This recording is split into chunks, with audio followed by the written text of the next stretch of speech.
Welcome back, everybody. This Week in America, website thisweekinamerica.us. Great to have you with us on the program today. Back with us on the show is Wix Simon. He's an author, a scientist, a speaker, and musician. He worked for the Environmental Protection Agency for many years, now as a consultant, providing consulting and scientific support in the area of toxicology. He's the author of the book A Lost Gun that we'll be talking about on the program today. It's a riveting murder mystery. Two detectives must sacrifice everything in order to bring down a crime ring fueled by a cold-hearted, determined villain. Wix Simon with us on the program. Wix, welcome back. It's great to have you back on the show. Thank you so much, Rick. It's great to be with you today. You know, I mentioned that this is a riveting murder mystery, and it is. It's a great story, but more than that, it really deals with an important human issue, which happens to be human trafficking, a social issue. And I know that's important to you, to use your writing to not only entertain the readers, but to enlighten them as well. Well, that's right. A Lost Gun deals with human trafficking. A book that I currently have now that I believe I have to keep the title a secret. It's currently with an agent, and I'm hoping he gets around to it. He was very enthusiastic about the first 3 chapters, and well, I think an enthusiastic agent is a good thing. So yes, it is. I'm being patient with him.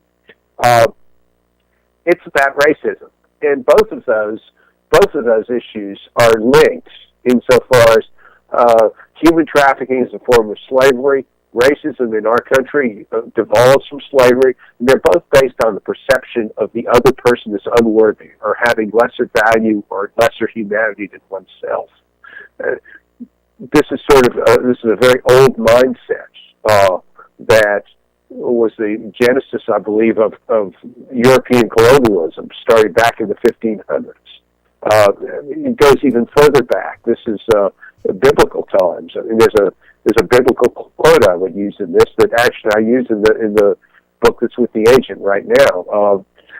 The Lord spoke to Samuel in the Old Testament, "Do not look on his appearance," speaking of another, "or on the height of his stature, because I have rejected him. For the Lord sees not as man sees. Man looks on the outward appearance, but the Lord looks on the heart." And very much these books are an attempt to try to get past that focus on the outward appearance and to get to the heart of things. And I think there's some, given everything that is happening in the world today, there's a place for books that deal with these sorts of issues. And if I can both entertain my reader and make them feel good about reading the book in the best of all senses, I think I've really done a great job as a writer. And you've done that with the book. The book we're talking about is A Lost Gun. Our guest on the program is Wix Simon. That's W-I-X and Simon, S-I-M-O-N. Website is very simple, wixsimon.com. You can link on directly to Wix's website by going to our website, thisweekinamerica.us. And in an effort to get this book out there, and I know, and we've talked about this before, one of the great joys for you in writing is the response you get from readers in getting your books into their hands. You've republished A Lost Gun and some really interesting information because you've made the books now either free or extremely low cost. Talk about how people can get information on A Lost Gun. Well, I've republished A Lost Gun in Kindle, and it's now selling at 99 cents, and we're also doing a promotion associated with this interview where the book is free. So you can read A Lost Gun for free. It's about a 300-page novel, and I imagine for a quick reader, it's probably about 2.5 hours. For someone that's not so quick, say 4 to 5 hours. So you can while away the afternoon in Starbucks, or perhaps stay up too late at night reading it. It moves right along, and it is indeed a page turner and a suspenseful book, and you won't want to put it down. No, and you can read it a lot quicker than you think because you're not going to put it down, and you're real curious to see what's going to happen next. So you keep reading, and suddenly you're almost through the book in a lot faster time than you thought you were going to. And I know in reading the reviews of A Lost Gun, they really like the characters, the well-established characters. Talk about how you go about developing the characters, because as we're reading these, we feel like we know them. They're so well described that we can actually visualize them. Characters are interesting to work with because to some extent, they develop themselves. But to thinking of it differently, you're going to put them in certain situations from the outset, and you don't know everything about them. So you have to start with, well, what sort of person would get themselves into this situation? What sort of decisions does that character have to make to come to this fork in the road? And when you have that, you don't have a full idea of the character, but you have enough of the character to start moving that character through situations. And each situation in which that character has to make decisions about his or her life, you'll learn, and you as an author will learn more about the character. And that will inform you for the next decision in that character's life. One of the bravest characters in The Lost Gun was a young lady, a high school student named Jennifer, who becomes a victim of this human trafficking. The way she gets at the end of the book, the third time she meets the man who has captured her and is trying to sell her into slavery. She runs away from him. The situation is she's at the side of the road, and they see a hay truck come rumbling uphill on this road. It's carrying a full trailer of hay, not moving very quickly. She sees the thick woods on the other side of the road, and she runs across the road 20 feet in front of the hay truck, makes it into the woods, and gets far enough into the woods that these thick September woods in Georgia, that her pursuers cannot find her by the time they get across the road after the hay truck. Maybe that's a little contrived, but what sort of person would be desperate enough? And she could have fallen. A lot of things could have happened to her.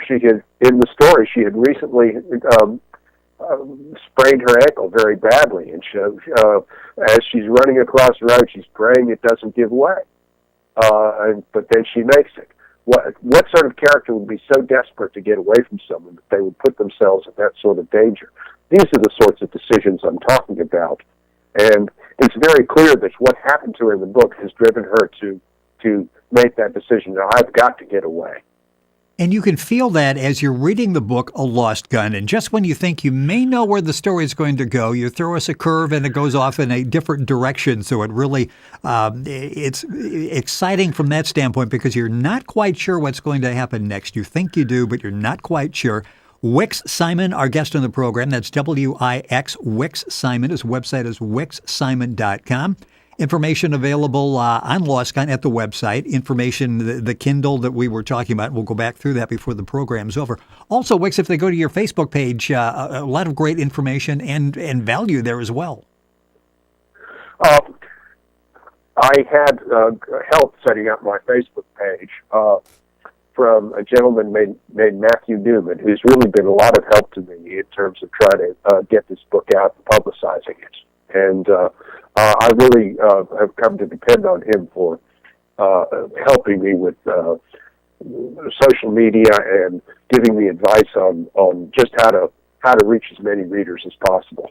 And if you very, very helpful. Yes, and if you go to Wix's Facebook page, it's just facebook.com/Wix Simon. You'll get information there. You can download free ebooks. You can get information at the website wixsimon.com as well. Talk about the process of writing, because you say that really, that's an escape for you, and that's really where you like to be. This really is a labor of love, and labor probably isn't even the correct word. This is an enjoyment of love for you, isn't it? Being able to write and to take that message and to get it out to people. I'm working on a third book right now, and I've just sent about 18,000 words out to my beta readers. I think all writers in this, at least in the 21st century, develop a set of beta readers who, usually other writers, who'll take a look at their stuff and say, you really went off the rails here. And that advice is so valuable, because you can come back and say, well, now that I think about it, I really did. You get so close to a book that it's very difficult to try to see the warts on it. And this is the role of beta readers. And it's a whole lot better to fix things at that point in time when you haven't written the whole book than it is to go back and have to make perhaps wholesale changes that affect the entire course of events and characters in the book. My favorite, just to continue, Rick, the best sort of day I have is when I can get up early, go for a swim, and then go drink my coffee in Starbucks and write for 2 hours, and then essentially before my day gets started. It doesn't always happen. Doesn't happen. In fact, it doesn't happen very often. But I like it when it does. And when I'm pursuing something, some writing, I really try to get to it for at least an hour a day. Yeah, and you've said that you're actually consumed by your writing. And I would think when you're not able to be consumed by your writing on a particular day where other things interfere and it cuts into the writing time, that has to be difficult for you. I get the impression you're happiest when you're sitting there writing. Well, those are the days, honestly, that I do spend some time meditating, because it is difficult. And I think one sort of takes the place of the other. You're very much, the act of writing involves very much a reach deep into your subconscious. In the same way, maybe this is going to sound a little bit hocus pocus or touchy-feely, in the same way that meditation does. Right. Yeah, in fact, you've talked about the joy of writing as like a voyage of discovery and self-discovery. So it really is. That's a large part of it, isn't it? That's a huge part of it. And I'm honestly, when I'm trying to write something, I'm a better person. I feel finishing a book is a sad event for me. That may sound really strange. Of course, you have those feelings of accomplishment. Wow, I got this done. At the same time, you've lived with this. This is in a way your child. You've lived with this creation for a long time, and it's you've molded it, and now that whole process is done, and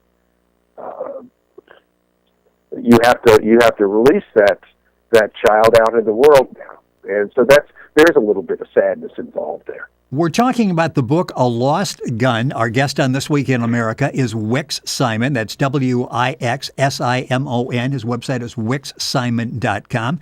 Information at the website. The book's available in Kindle. You can get it for 99 cents. There's also free downloading available there as well. The Facebook page you can link on directly by going to our website, thisweekinamerica.us. There's so many people that would like to be doing what you're doing, yet there's so many obstacles in the way that they sort of like keep putting it off. Your story is one of getting beyond those obstacles and really sitting down and getting it done. How difficult was that for you in the process of writing A Lost Gun to find that discipline to get through the obstacles that come up in daily lives, the discipline to be able to write the book? I've discovered very early on in my life in junior high that I had a talent for writing. And I stuck with it. I enjoyed it. I remember my college roommate called me up about a couple of years ago and had seen the first publication of A Lost Gun out there and said, "So you've really become a Southern gentleman of letters?" I said, "That's right." And he said, "I remember when we took creative writing in college together. You would spend the weekend, come back with 70 pages of pornography, and I would come back with 2 pages, and I didn't know how you did it." And it was just, what I was writing back then wasn't really all that great. At the same time, writing that much gave me the chance to develop fluency, to where there's a very short distance between what's in my brain and getting it out through a pen on paper, or nowadays through a keyboard onto a computer screen. And I think it's that the immediacy of between thought and verbalizing that thought or inscribing that thought that really constitutes this fluency. And I'm fortunate to have it. We're talking about the book, The Lost Gun. Our guest on the program is Wix Simon, W-I-X, Wix Simon. His website is wixsimon.com. If you go to the website, information there on the free Kindle books, the free ebooks, the 99-cent version as well. Facebook page as well has all of that information. It is always a pleasure to have Wicks with us on the program. A couple minutes left in the show, and I want to talk about you've got a scientific background. You were that type of child, 6, 7 years old. You were constantly asking the question, why? You were curious. Talk about the role that's played in establishing you as a writer. And we can see some of that science in the background as we're reading the book, The Lost Gun. Talk about the background and childhood and that curiosity, how important that is in being a writer and being able to develop characters. That's a tough question. I got interested in science when I was 3 years old. I kept asking why. Right. And so when finally I got to school, and we had there was a little bit of science in first grade, a little more in third grade, and so on and so forth. By the time I got to junior high and was studying chemistry and physics, those very early courses in chemistry and physics, and I had a very good teacher for those. I was so ready to soak that up. And the whole idea was, I thought the world was a confusing and mysterious place, and I thought that knowing science would give me a way to understand it. Well, now that I've been a scientist for quite some time, I've learned that that's not always the case. At the same time, I've gotten to really love the process, being able to find out, to discover something new. To some extent, it's a lot like writing insofar as when I've discovered something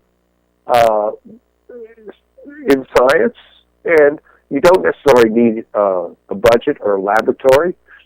Sometimes you can, if you think deeply enough about things, or perhaps do some calculation to try to make some predictions about things, you'll get to a point where you may be the only person in the world who knows a particular thing. I think that is such a rush. Then it's a matter of trying to communicate it to others through publication, through presentations at meetings.